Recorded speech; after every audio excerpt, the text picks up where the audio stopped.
Season 2, Episode 6, A Devil May Cry. You know we gotta get into it right now. In the last episode, we had Dante and Lady pull up to Professor Lucan's compound, his big ass house. I mean, he had a whole forest in his living room, y'all. But yes, Dante had the idea of destroying the Arcana Medaglia. You know, that coin that he stole in order for Arius not to be able to summon Argo Sax the Chaos. Yes, and Lucan says that, hey, I need 8 hours in order to do this. No interruption, so I can focus on doing it. So Dante and Lady, they hang out with Lucan's granddaughter, Maddie, and guess who pulls up? Of course, Arius and Chi, along with those clone Chis, right? Well, Chi ends up turning into a devil. Yes, she turns into a devil. All hell breaks loose. We got Dante fighting, we got Lady fighting, and then they end up grabbing Lady and taking her out of the compound. She's hanging upside down and the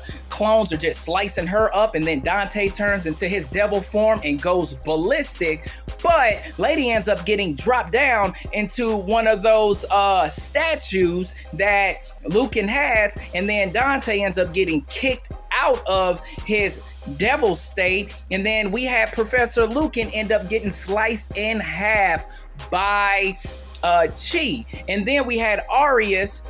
I don't know where he took her, but he had abracadabra Maddie somewhere else. And that was the end of the episode. So we gonna get into episode 6 right now. Do me a favor, like the video, sub to the channel, and I'll get with y'all in a minute.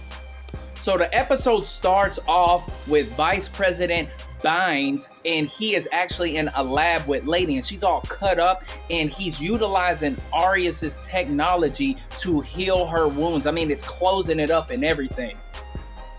And then it goes to where Bynes pulls up to this abandoned building, and we got a young version of Lady, and she is shooting at these devils. She's in a schoolgirl outfit, and oh man, she shot it right in the chest. And then it looks like it's about to explode. She blew that thing to pieces. And then Bynes comes in and tells her, hey man, we've been tracking this devil, this demon for weeks, and it just got destroyed by a mere child. And now Lady is like, I am not no child. So it looks like this is their first interaction with one another. So he tells her, when you're old enough, you'll work for us. He gives her a Darkcom card. Oh man, so this is an Origins. So this actually is happening after the interaction at Professor Lucan's compound. Whenever they had that fight and Lady ended up getting dropped down into the Machian statue. So basically Bynes is telling her that the eclipse is happening in an hour. They're going to activate the Arcanas, and now we got Lady telling Bynes, listen, we don't need to have Arius activate the Arcanas because he's been lying to us the whole time. Not Bynes saying whatever happens with the Arcana is God's will. When you can actually do something about it, this dude is insane. Oh, now he's calling it the Rapture, y'all. The Rapture is something that you can't control. You could literally stop him from activating the Arcana. What's wrong with Bynes? So Arius has Dante strapped to a chair, and he's asking about Virgil, and Arius is like, he's still alive, but just not in this dimension. I wonder what he means by that. Did he send him to the same place he sent Maddie? We gonna find out. So Arius tells Dante that he sent Virgil to basically get deprogrammed by what Mundus put into his brain. And now we got Virgil in this upside down reality, I don't know, dimension or whatever have you. And we gonna see exactly how he gonna get deprogrammed to learn the truth about Mundus. Yep, I was right. He sent Virgil to the same place he sent Maddie, because Maddie is downstairs where he's at, getting picked on by these devil, demon, ugly, monster-looking things, and they took something from her. Oh, they took a coin from her, or a locket, or whatever have you, and she's trying to get it back. They're holding her up in the air, and I don't think Virgil is going for it at all. So the monsters are like, hey, there's another one. And Virgil is like, hey, give me the locket, give me the girl. And the monsters, demons, whatever they are, they're like, he doesn't even know where he's at. And then Virgil is like, we're in the Trismarius dimension that Arius has captured. So he already knows where he's at. Okay, so that fat one that had Maddie throws her, and here comes Virgil. Oh, punches him right in the face. Broke that man's jaw. He drops the locket, man, and falls down to the ground. Okay, it's about to go down, y'all.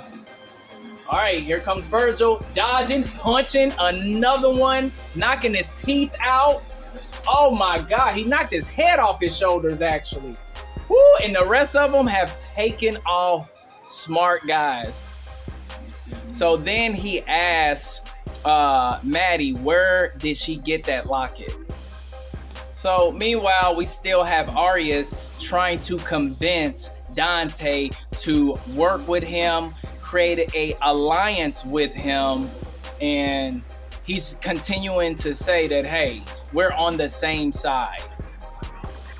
So now Arius is saying he's going to give Dante some perspective, so he drops down his staff and puts this helmet on Dante, and he's getting this electrical shock.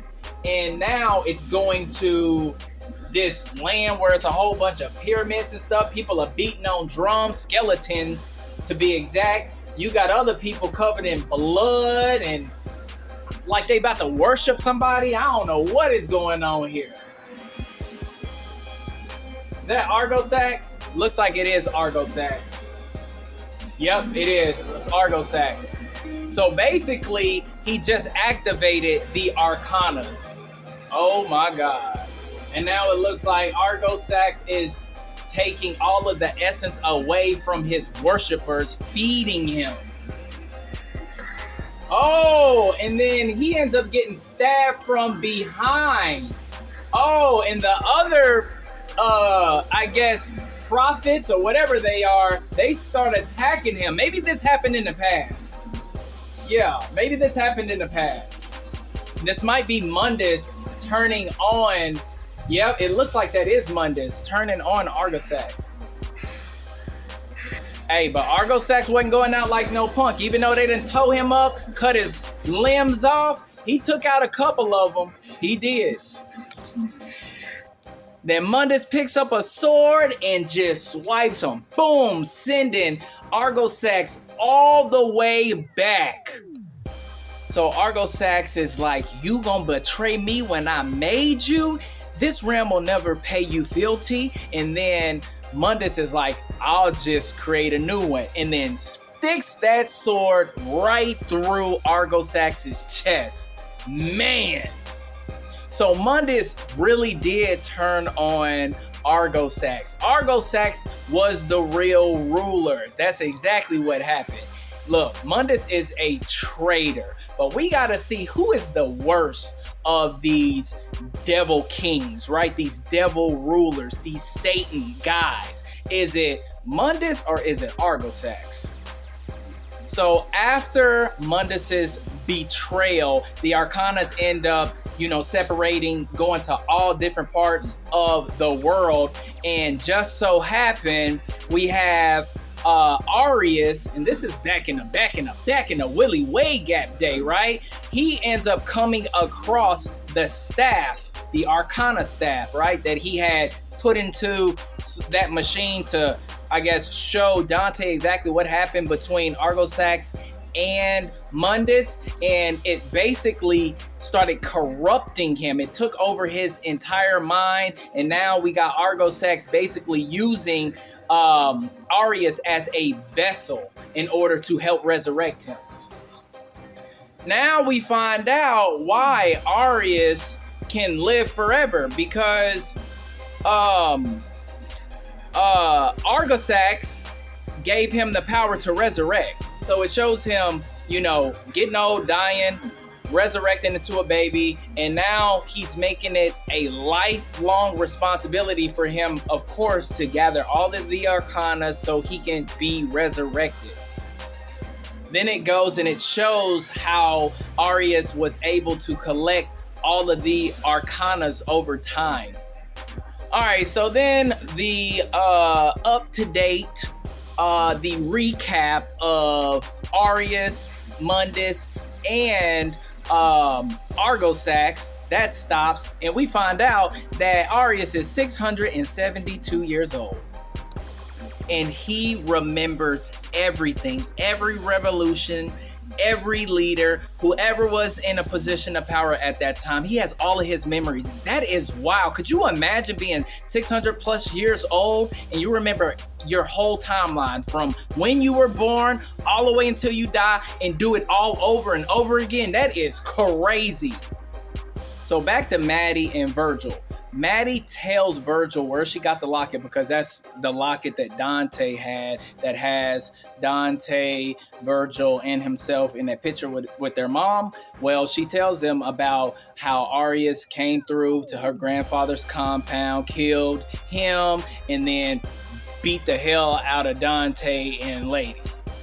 So then we got this guy over here with a sword, and he has his patch over his eye looking like Nick Fury, and he says, so you must be new here. I'm gonna tell you what the rules are. You give us everything you got, and we'll think about not eating you. This ain't about the farewell for him. Come on, it's Virgil. You think Virgil gonna take that?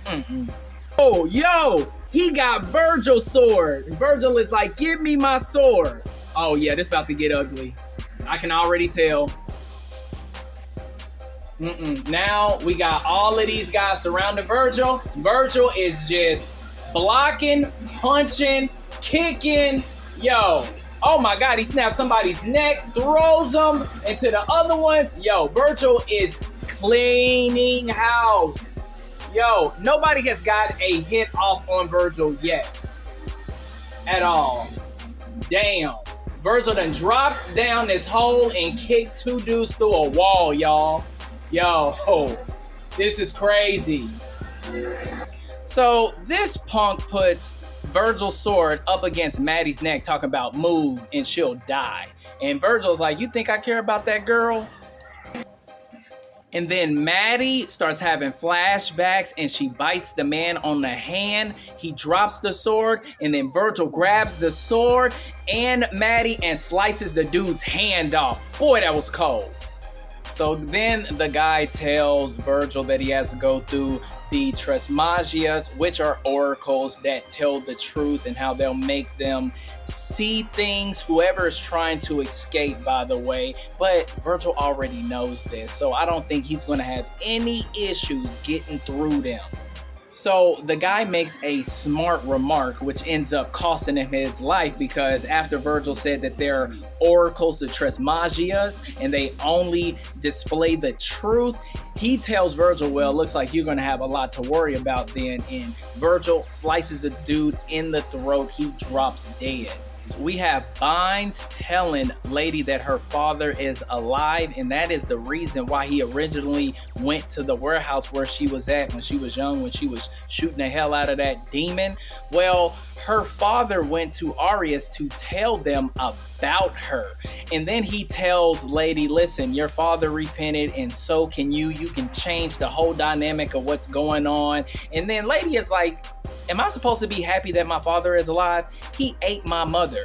You're just as much as a narcissist as he is, and you are afraid of things that you cannot control.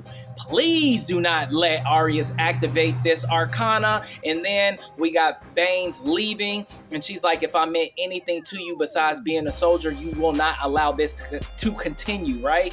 And then we got Bynes telling Tom, you know, the football player, Darkcom Troop, to make sure that Lady does not leave. Part 2 is dropping this Saturday, so make sure you check out part 2 because this is a 38-minute long episode, y'all. I gotta break it down into twos, so do me a favor, like the video. I hope you guys enjoyed watching part 1, and I will see y'all on Saturday. Peace.